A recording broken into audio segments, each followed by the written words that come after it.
ဟောင်ကောင်အကျဉ်းထောင်ထဲတွင်1932ခုနှစ်ကတည်ဆုံးသွားခဲ့ပြီးဟူ၍ကောလာဟာလာတွင်ဖြစ်ပွားခဲ့သည့်ငွေ့ရင်အိုက်ကိုသည်1945ခုနှစ်တွင်ဗီယက်နမ်ဒီမိုကရက်တစ်သမ္မတနိုင်ငံတော်သမ္မတကြီးဖြစ်ကျန်းသစ္စာကျိန်ဆိုခဲ့သည့်ဟိုချီမင်းဖြစ်ကြောင်းပြင်သစ်စုံစမ်းထောက်လှမ်းဌာနချုပ်မှရရှိကြီးများရုတ်တရက်မသိကြသလိုတခါကပြင်သစ်ပြည်လီဟာဘာမြို့အစွန်အဖျားမှပြင်သစ်ရရှိကြီးတူ၏အိမ်တွင်အလုပ်ဝင်လုပ်ခဲ့ဖို့သည့်အစီကံကလေးသည်သမ္မတဟိုချီမင်းဖြစ်ကြောင်းအတော်ကြာမှသိခဲ့ရသည်လာတူပင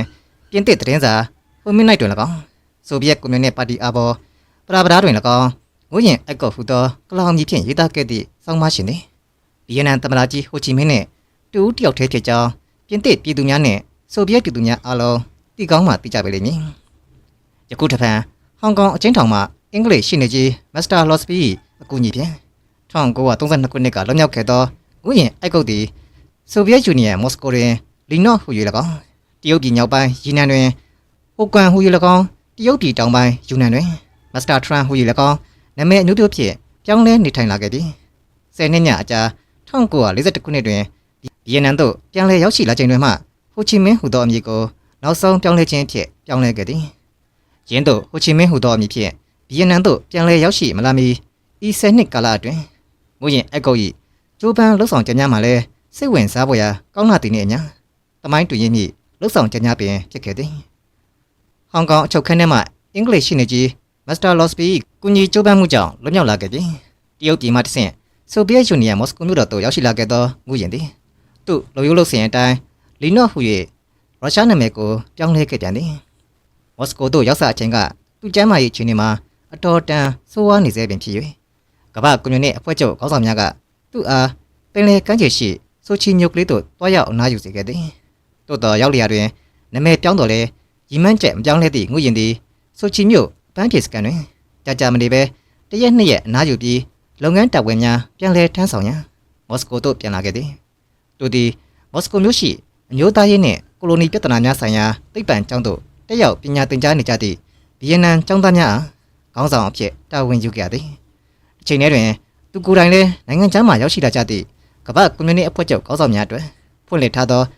လီနင်သိပ္ပံကျောင်းသို့တက်ရောက်၍နိုင်ငံရေးသဘောတရားများကိုဆက်လက်စီပူလေ့လာခဲ့သည်ယင်းသိပ္ပံကျောင်းတွင်နှစ်ရှည်3နှစ်သင်တန်းနှင့်နှစ်တို6လသင်တန်းဟူ၍ခွဲခြားထားရာငွေ့ရင်သည်6လသင်တန်းကိုတက်ရောက်သင်ကြားခဲ့သည်သင်တန်းပြီးဆုံးသည့်အခါကမ္ဘာကွန်မြူနစ်အဖွဲ့ချုပ်မှလုပ်ငန်းတာဝန်များကိုထမ်းရွက်ရင်းအချိန်ထဲတွင်မြို့သားရေးနှင့်ကိုလိုနီပြဿနာများဆိုင်ရာသိပ္ပံကျောင်းသားများအားပါတီစည်းရုံးရေးနှင့်ကမ္ဘာသမိုင်းများကိုသင်ကြားပို့ချခဲ့သည်1934ခုနှစ်နောက်တွင်ဗီယက်နမ်မှကွန်မြူနစ်ခေါင်းဆောင်တဦးဖြစ်သူလီဟုံဖုံသည်ရဲဘော်အချို့ထပ်မံရောက်ရှိလာကြပြန်သည်လီဟုံဖုံသည်1929ခုနှစ်ကတကြိမ်မော်စကိုသို့ရောက်ခဲ့ပူ၍အရှေ့တိုင်းတက္ကသိုလ်သို့တက်ရောက်ခဲ့ပြီးကမ္ဘာကွန်မြူနစ်အဖွဲ့ချုပ်တွင်အမှုဆောင်တဦးဖြစ်ရွေးကောက်တင်မြှောက်ခြင်းခံခဲ့ရသူဖြစ်သည်ယခုတစ်ဖန်မော်စကိုသို့တတမအကြိမ်မြောက်ကမ္ဘာကွန်မြူနစ်အဖွဲ့ချုပ်ကွန်ဂရက်ကိုတက်ရန်လာရောက်ခြင်းဖြစ်သည်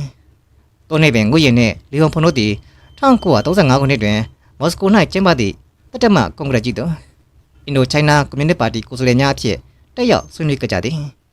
ဤကွန်ဂရက်မှာပင်အင်ဒိုချိုင်းနာကွန်မြူနစ်ပါတီအားကမ္ဘာကွန်မြူနစ်အဖွဲ့ချုပ်အဖြစ်အသိအမှတ်ပြုကြသည်လီဟုံဖုံသည်ယင်းကွန်ဂရက်တွင်အဖွဲ့ချုပ်ဘိုးကော်မတီဖြစ်ရွေးကောက်တင်မြှောက်ခြင်းခံခဲ့ရပြီးနောက်1936ခုနှစ်တွင်ဗီယက်နမ်သို့ပြန်သွားခဲ့သည်သို့သောဗီယက်နမ်တွင်မြေအောက်တော်လိုင်းတာဝန်များကိုထမ်းရွက်နေရင်းပြင်သစ်အာဏာပိုင်များ၏ဖမ်းဆီးခြင်းခံခဲ့ရ၍ထောင်ထဲမှပင်ကွယ်လွန်အနိစ္စရောက်သွားခဲ့ရရှာသည်တို့ဖြင့်ငွေ့ရင်သည်ကြာဆုံးနေပြီးသောရဲဘော်လီဟုံဖုံ၏တာဝန်များကိုလွှဲပြောင်းယူခဲ့သည်ငွေ့ရင်သည်တတမကွန်ဂရက်တွင်ဘူဂေးရီးယားမှကွန်မြူနစ်ခေါင်းဆောင်ဒီမစ်ထရော့နှင့်အတူကိုလိုနီနိုင်ငံများတွင်နေချက်သမားနှင့်ပေါင်းပါသစ္စာဖောင်များအားစန့်ကျင်တိုက်ခိုက်သွားကြရန်အတွက်မြို့သားညီညွတ်ရေးတပ်ပေါင်းစုပြည်သူ့တပ်ဦးများဖွဲ့စည်းရေးကိုအလေးနက်တင်ပြဆွေးနွေးခဲ့သည်ကွန်ဂရက်ပြည်တွင်ငွေ့ရင်သည်ဗီယက်နမ်သို့ပြန်ရန်စီစဉ်ခဲ့သည်သို့သောပြည်တွင်းပြည်ပအခြေအနေများကြောင့်ပြန်၍မဖြစ်နိုင်သေးပဲမော်စကိုမှာသူတေသနသိပ္ပံတွင်ဆက်လက်၍တက်ရောက်သင်ကြားခဲ့သည်ဤတော်တွင်1935-36ခုနှစ်တွင်ပြင်သစ်ပြည်၌နိုင်ငံရေးအပြောင်းအလဲများဖြစ်ပေါ်ခဲ့သည်ပြင်သစ်လူထုကြီးဒီမိုကရေစီရေးဆိုရှယ်လစ်ရေးတောင်းဆိုချက်များနှင့်အတူလက်ဝဲအင်အားစုများ၏အရှိန်အဝါမှာတနေ့တခြားဩဇာကြီးမားလာလျက်ရှိသည်1936ခုနှစ်ဇွန်လတွင်လီယွန်ဗလန်ခေါင်းဆောင်သောပြည်သူ့တပ်ဦးအစိုးရတက်လာပြီးနောက်ပြည်တွင်းပြည်ပတွင်ဒီမိုကရေစီအခွင့်အရေးများပ ပုံမူရရှိလာခဲ့ကြသည်ထိုချိန်၌ဗီယက်နမ်တွင်လည်းလူထုလှုပ်ရှားမှုများအုံကြွပေါ်ပေါက်လျက်ရှိရာလီယွန်ဘလန်၏ပြင်သစ်အစိုးရသည်ဗီယက်နမ်အရေးကိုလေးလာစုံစမ်းရန်အထူးကော်မရှင်တရက်ဖွဲ့စည်းကဟနွိုင်းသို့ဆေလွတ်ခဲ့သည်ယင်းစုံစမ်းရေးကော်မရှင်တွင်ဆိုရှယ်လစ်ဝါဒကိုသက်ဝင်ယုံကြည်သူများပါဝင်ကြရာ၎င်းတို့၏ထောက်ခံတိုက်တွန်းမှုကြောင့်ဖန်စီတာသောနိုင်ငံရေးအကျဉ်းသမားများအားလွှတ်ပစ်ခဲ့သည်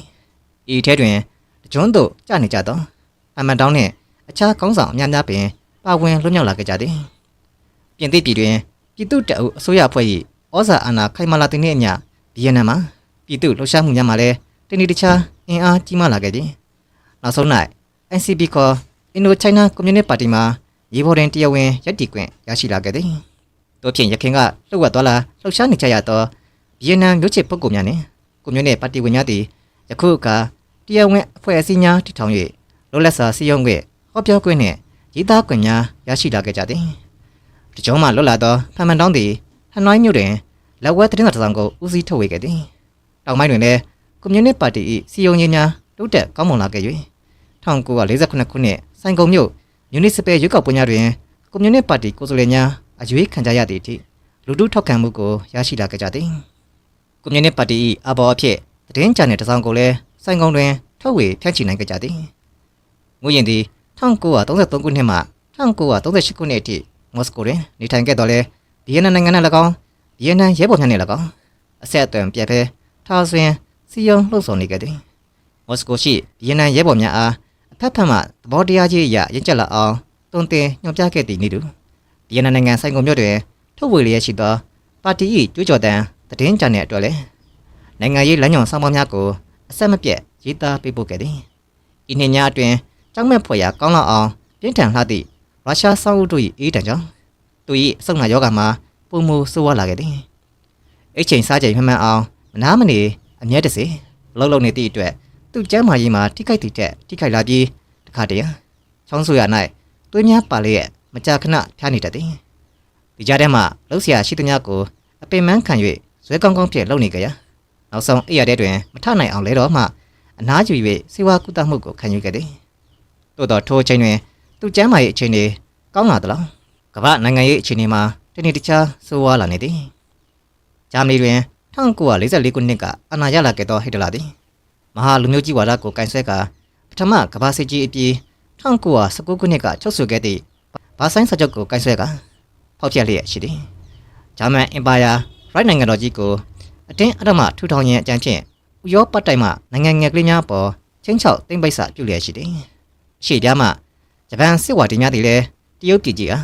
အတမကျူးကျော်ဝင်ရောက်ကနေနေများကိုတစ်ခုပြစ်တစ်ခုသိမ့်ပိုက်လျက်ရှိသည်အီတလီမှဖက်စစ်အာဏာရှင်မူဆိုလီနီသည်လည်း1935ခုနှစ်ကရေထဲပင်လယ်တဝိုက်ကိုစိုးမိုးရန်ကြံရွယ်လျက်ရှိသည်ရင်းတို့ကမ္ဘာဖောက်ပြန်ရေးအင်အားစုဖက်စစ်များခေါင်းဆောင်လာချိန်၌ပြင်သစ်ပြည်တွင်လည်းလီယွန်ဘလန်၏ပြည်သူ့တပ်ဦးညွန်ပေါင်းအစိုးရဖွဲ့ပြုတ်ကျသွားကြရာအင်ဒိုချိုင်းနာဒေသ၏ကံကြမ္မာမှာလည်းတမျိုးတစ်ဖုံပြောင်းလဲသွားခဲ့ပြန်သည်1936ခုနှစ်ကရေပေါ်တွင်တရားဝင်ရပ်တည်ခွင့်ရရှိခဲ့သောအင်ဒိုချိုင်းနာကွန်မြူနစ်ပါတီမှယခုတစ်ဖန်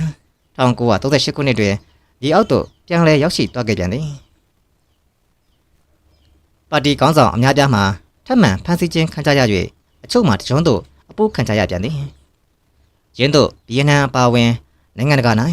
ဖောက်ပြန်ရေးဝါဒီစစ်ဝါဒီများအင်အားကောင်းလာ၍ဒုတိယကမ္ဘာစစ်ကြီး၏အရေးမဲကြီးစတင်ကြောက်ရောက်အံ့ဆက်ဆက်ကာလ1938ဩဂတ်လတွင်ငွေရင်သည်ဆိုဗီယက်ယူနီယံမှတရုတ်ပြည်ဘက်သို့ကူးလာခဲ့သည်တရုတ်ပြည်ကြီးတွင်ထိုအချိန်က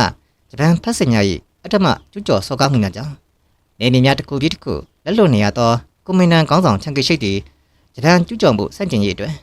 တရုတ်ကွန်မြူနစ်ပါတီ၏ညီညွတ်ရေးကန့်လန့်ချက်ကိုမရှောင်မလွဲတာပဲလက်ခံခဲ့ရသည်ထို့သောကွန်မြူနစ်နှင့်ကွန်မြူနစ်အမျိုးသားညီညွတ်ရေးတည်ဆောက်နေချိန်တွင်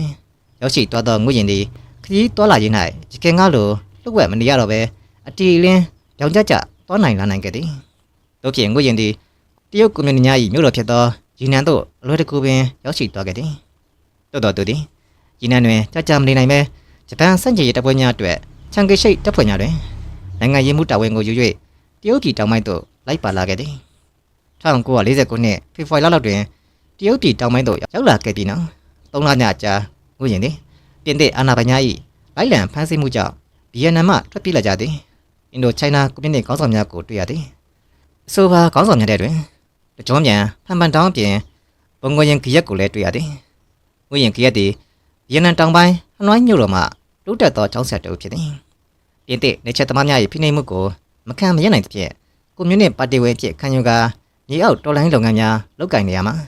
တရုတ်ပြည်သို့ထွက်ပြေးတိမ်းရှောင်လာခဲ့ရသူဖြစ်သည်ထိုစဉ်ကအသက်28နှစ်မြတ်သာရှိသေး၍နှစ်ဖူးကျကျမျက်နှာဝိုင်းဝိုင်းဖြင့်ရွှင်ရွှင်ပြပ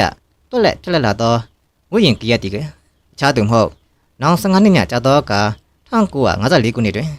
ကမ္ဘာကျော်ဒိမင်ဖူးတိုက်ပွဲကြီး၌ပြင်သစ်နယ်ချက်စစ်တပ်များအားနလန်မတူအောင်တိုက်ခိုက်ချေမှုန်းခဲ့သည့်ဗီယက်နမ်ပြည်သူ့တပ်မတော်၏ဗိုလ်ချုပ်ကြီးဝိရင်ကီယက်ပင်ဖြစ်သည်ဝိရင်သည်ဖန်မန်တောင်းဝိရင်ကီယက်တို့နှင့်အတူတရုတ်ပြည်တောင်ပိုင်းကွန်မင်းမြို့ကလေးတွင်နေထိုင်ရင်းဒီနေ့တခြားရေးကြီးလာနေသောဗီယက်နမ်အခြေအနေကိုအဖက်ဖက်မှလေ့လာသုံးသပ်၍လိုအပ်သောပြင်ဆင်မှုများကိုပြုလုပ်ခဲ့ကြသည်အထူးသဖြင့်အနောက်ဥရောပတွင်ပြင်သစ်ပြည်ကြီးတစ်ပြည်လုံးဂျာမန်ဖက်စစ်တပ်များ၏တံဖက်နှက်အောက်သို့ကျရောက်ခဲ့ရပြီးနောက်အရှိအာရှပြင်သစ်ပိုင်းအင်ဒိုချိုင်းနာဒေသသို့ဂျပန်တပ်များအလုံးရင်းဖြင့်ဝင်ရောက်လာနေကြပြီဖြစ်ရာကွန်မြူနတီပါတီနှင့်မြို့ချစ်အင်အားစုများမှာအခြေအနေကအပူတပြင်းတောင်းဆိုလျက်ရှိနေသည်တစ်ချိန်တည်းတွင်ဂျပန်ဖက်စစ်တပ်များကိုခုခံနိုင်စွမ်းမရှိသောပြင်သစ်တပ်များသည်ဗီယက်နမ်ပြည်သူများ၏အုံကြွလှုပ်ရှားမှုများကိုသာမဲ၍ဖိနှိပ်ချေမှုန်းလျက်ရှိနေခဲ့သည်1940ခုနှစ်စက်တင်ဘာလတွင်တောင်ကင်ပြည်နယ်မြောက်ပိုင်း၌၎င်းနိုဝင်ဘာလတွင်ကိုချင်းချိုင်းနာပြည်နယ်အနောက်ပိုင်း၌၎င်း1941ခုနှစ်ဇန်နဝါရီလတွင်ငဲပြည်နယ်တွင်၎င်းလူထုအုံကြွမှုကြီးများဆက်တိုက်ဖြစ်ပွားခဲ့သည်ငွေရင်သည်ရင်းတို့ဗီယက်နမ်နိုင်ငံလုံး၌ဖြစ်ပေါ်လာလက်တန်သောအခြေအနေအရေးချက်တို့ကိုပါတီခေါင်းဆောင်များနှင့်အထက်တက်အပြန်ပြန်သုံးသက်ဝေဖန်ကြပြီးနောက်နေချက်သမားနှင့်ဖက်စစ်တပ်များလက်အောက်မှအမြန်ဆုံးလွတ်မြောက်ရေးအတွက်အခြေခံစကန်တစ်ခုကိုစတင်တည်ဆောက်ခဲ့သည်။သုံးနှစ်ပင်1940ခုနှစ်ဆောင်းရာသီတွင်တုံကင်ပြည်နယ်တောင်တန်းဒေသဗပူခရိုင်တွင်၌လွတ်မြောက်သောနေမြေတစ်ခုကိုစတင်အကောင့်ထဲပေါ်ခဲ့သည်။နောက်ဆုံး၌ပြည်တွင်းပြည်ပကမ္ဘာအခြေအနေအရေးချက်တို့ကြောင့်ဗီယက်နမ်လွတ်လပ်ရေးအတွက်တည်ရေးရှင်ရေးတညကျိုးပမ်းရမည့်အချိန်အခါသို့ဆက်ရောက်လာခဲ့ပြီဖြစ်ရာငွေရင်သည်1941ခုဇန်နဝါရီလတွင်တရုတ်ပြည်ကွန်မင်းမြို့မှာဗီယက်နမ်နိုင်ငံအတွင်းသို့တိတိစိတ်ဝင်ရောက်လာခဲ့သည်ဤသို့ဖြင့်တခါကပြင်သစ်ပင်လယ်ကူးတင်မောကြီးတစ်စင်းပေါ်တွင်ထမင်းချက်သမားကလေးဖြင့်လိုက်ပါသွားခဲ့သောဝိရင်တတန်သည်နှစ်ပေါင်း30တိတိကွဲကွာနေခဲ့သောဗီယက်နမ်အမိမြေပေါ်သို့ပထမဆုံးချိန်ပြန်လည်ရောက်ရှိလာခဲ့သည်ဗီယက်နမ်မြေပေါ်သို့ဝိရင်တတန်တိတ်ဆိတ်ဆိတ်ပြန်လည်ရောက်ရှိလာသည်ကိုပြင်သစ်စုံစမ်းထောက်လှမ်းဌာနမှလုံးဝမသိလိုက်ပဲရှိနေခဲ့သည်အထူးသဖြင့်တော်လန်ရေးအထူးရာရှိလူးစ်အာနော့ကိုတိုင်တစုံတစမျှမရိပ်မိပဲဖြစ်နေခဲ့ရသည်လူးစ်အာနော့မှာနည်းနည်းရရပုတ်ကုန်မောပဲရစ်မြို့တော်ပြင်သစ်အထူးစုံစမ်းထောက်လှမ်းရေးဌာနကဝိရင်တတန်၏တော်လာလှုပ်ရှားမှုမှန်သမျှကိုနောက်ယောင်ခံ၍စုံစမ်းထောက်လှမ်းရန်အထူးတာဝန်ပေးရထားခြင်းခံရသူဖြစ်သည်အာနော့သည်ဝိရင်ရှိမည်ထင်ရသည့်နေရာမှန်သမျှအာရှတကွင်ပြည့်ပြည့်စင်အောင်နှစ်ပေါင်း20နီးပါးမြအနံ့ခံ၍လိုက်လံရှာဖွေထောက်လှမ်းခဲ့သည်သူသည်ဘန်ကောက်မှဟောင်ကောင်သို့၎င်းဟောင်ကောင်မှတက်စကင်သို့၎င်းစင်ကာပူသို့တိုင်အောင်ခီးဆန့်၍ငွေရင်အားအနံ့ခံခဲ့သူဖြစ်သည်အာနော့ကတခါတွင်သူ့မိတ်ဆွေပြင်သစ်ဆောင်တော်တယောက်အားဤသို့ပြောဖို့သည်ကျွန်တော်အကြောင်းကိုသူကောင်းကောင်းကြီးသိပါတယ်ကျွန်တော်အသက်နဲ့ကိုယ်နဲ့မြင်းနေမြအင်ဒိုချိုင်းနာကိုသူပြန်ရောက်ဖို့ဆိုတာမလွယ်ပါဘူးယခုတော့မူပြင်သစ်ထောက်လှမ်းရေးရာရှိအာနော့၏အထက်ပါစကားမှာတက်ဆင်အောင်မှား၍ကြွားလုံးတက်ချစ်ခဲ့ရပြီဖြစ်သည်။ဒါကြောင့်ဆိုတော့အာနော့၏ကြွားလုံးဖြစ်သောစကားမဆုံးမိမှာပင်